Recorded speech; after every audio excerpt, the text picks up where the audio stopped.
While the celebrations continue in Tehran, the mood here in America and among allied nations is one of extreme caution because a deal is rarely ever really a done deal in Iran.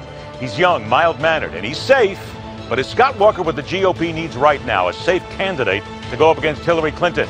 There is no give in the fight some have against Obamacare. But what can those opponents really hope to do after the SCOTUS ruling? Dick Morris weighs in. And allow yours truly to weigh in what America needs to be the final word on the uproar over a misguided and badly defended piece of multicolored cloth.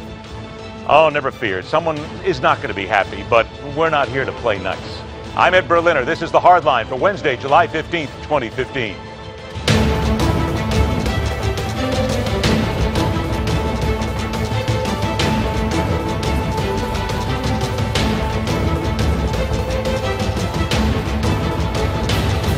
Been a Democratic priority. This has been a Republican priority. This has been Prime Minister Netanyahu's priority. It's been our Gulf allies' priority, is making sure Iran does not get a nuclear weapon. It wasn't long ago that Iran was considered a backward nation of goat herders that was more nuisance than actual threat.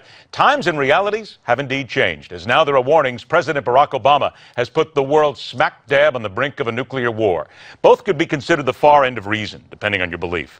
But there's not one single doubt power is shifting in the Middle Eastern sands again, and we are forced to wonder where the mullahs will take us next. We're joined by Col Patrick Murray, U.S. Army retired and author of the book Government is the Problem, and Richard Brennan, senior political scientist at the RAND Corporation. Gentlemen, thank you so much for joining us. And Colonel, I'm going to go ahead and begin with you. The president made his statement on Wednesday, quote, "This deal is our best means of ensuring Iran does not get a nuclear weapon." Do you believe him? Well, he also said that every pathway to a nuclear weapon for Iran has been cut off. And all I could think of, Ed, was if you like your health care plan, you can keep your health care plan. Then why doesn't somebody call him on this, Colonel? We have a lot of people out here, you, me, Richard sitting here, people who are a lot more knowledgeable about what's exactly going on the ground. Why can't we call him on this and get something done, some kind of a deal that will actually stop these nut jobs cold? Ed, this is about Obama's legacy. It's set up with Congress. There is zero chance that Congress will turn this down. They'll vote against it. He'll override it. He'll buy off as many Democrat senators as he needs to do, just like he did with Obamacare. Or, if that doesn't work, Bob Menendez comes to mind, who is a vocal opponent of this, Democrat senator from New Jersey, who's now under indictment from the Obama Justice Department. So this is going to go through. There's no way to stop it. We can talk about it on television, but it's going to happen as long as Barack Obama is in the White House. All right, here we go now. Richard, I want you also to hear this. President Obama, in the same press conference, acknowledged that the deal is not the final answer to all the problems with Iran. Here's what he said. No one suggests that this deal resolves all the threats that Iran poses to its neighbors or the world. Moreover, realizing the promise of this deal will require many years of implementation and hard work. It will require vigilance and execution. All right, Richard, I'm going to go ahead and play devil's advocate here instead of just hammering away constantly. What happens if he's right? What happens if this was absolutely the best chance, couldn't do any better, and we had to slow it down some way, somehow, or else it was going to get even worse, even faster? What about that? Well, even if that's true, what we gave away, what the United States gave away in order to get the nuclear deal, clearly wasn't worth what we've got. I mean, it's already written into the plan that 5 years from now, that Iran will have this military hardware embargo relaxed. In 8 years, you'll have the ballistic missile embargo released. At the present time, Iran is sponsoring terrorism throughout the region. It has the most advanced missile system in the region, already capable of reaching Europe. And in 8 years, with the ballistic missile embargo over, it'll soon be able to reach the United States. And then in addition to that, the taking off the table the sanctions against specially designated organizations, IRGC organizations, as well as Qasem Soleimani, the greatest terrorist in the world. In fact, the only difference between Qasem Soleimani and Osama bin Laden is that one's a Shia and one's a Sunni.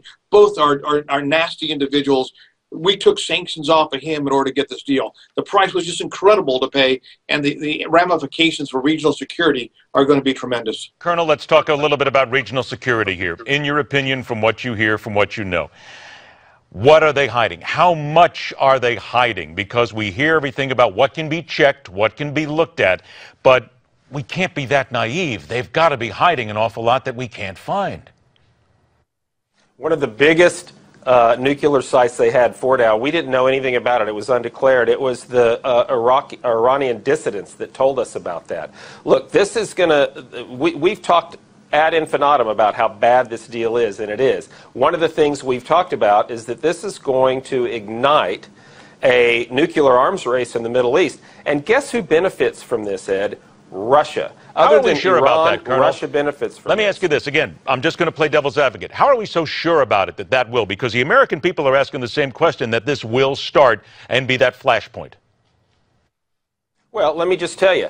So in addition to the fact that Russia is the biggest conventional arms provider to Iran, which is why Putin was behind this 11th hour demand by Iran to raise the 2007 arms embargo, guess who's been quietly cutting nuclear deals with Sunni Arab states in the last 2 or 3 months in the Middle East? Russia. They've cut a nuclear deal with Saudi Arabia. They've cut a nuclear deal with Jordan. They've cut a nuclear deal with Egypt, because these Sunni Arab states are not going to stand by when the Iranians are acquiring nuclear weapons. Just not going to happen. Saudi Arabia doesn't need energy. They're the biggest oil provider in the world with OPEC. They've got plenty of energy, but they've just signed a deal for 18 nuclear reactors with Russia. The arms race is already starting. Richard, let me get to you on this. In a statement that people are making, a very simple statement, quote, "It's North Korea all over again." Is that an overguess here? Is that an overreach, or is that dead on? I think it's dead on. If you look at the terms of the agreement, what you see is that there's a very specific monitoring protocols that are attached to those sites that are designated and within the agreement. But for all military facilities, for anything that's covert, there's a long and torturous process that goes through by which the United States, by Iran, has an ability to turn off or to affect the ability of the IAEA to monitor. And even if you look at that, they need 5 of 8 people to agree. And off the top of the head, you can get Iran, China, and Russia to say that they oppose it, or at least oppose the way that the IAEA would want to inspect. This is going to be extremely difficult, and I think we're going to see a covert program develop. In 10 years from now or sooner, Iran will emerge with a nuclear weapon. I'm a little short on time, but I want you both to hear this. Here's the president again from his news conference saying, according to him, this deal provides the best chance to impact global safety in the future. Here's the president. This nuclear deal meets the national security interests of the United States and our allies.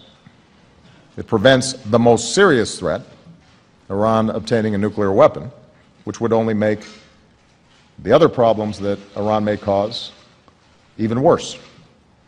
That's why this deal makes our country and the world safer and more secure.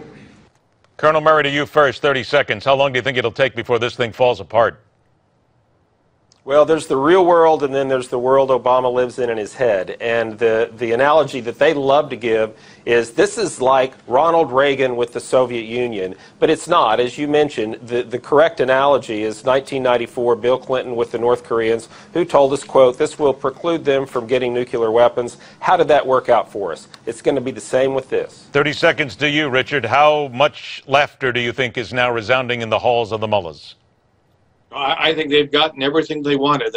They've received the $100 billion that they previously couldn't get their hands upon. They've had all the sanctions relaxed. They're going to be able to continue their nuclear program. They've given up virtually nothing for this. I think there's a lot of laughter, and once again, the United States has been taken by a country like Iran or North Korea as they pursue their own quest for nuclear weaponry. Unfortunately, this is only going to get worse. At least that's what many people fear. Colonel Patrick Murray, Richard Brennan, gentlemen, always a pleasure to have you on the show. Thank you so much for joining us. Thanks, Ed. All right, we will continue to follow this story. The president will continue to talk, and we will continue to look for the truth. Stay with us. The fastest 60 minutes in news, The Hardline, continues.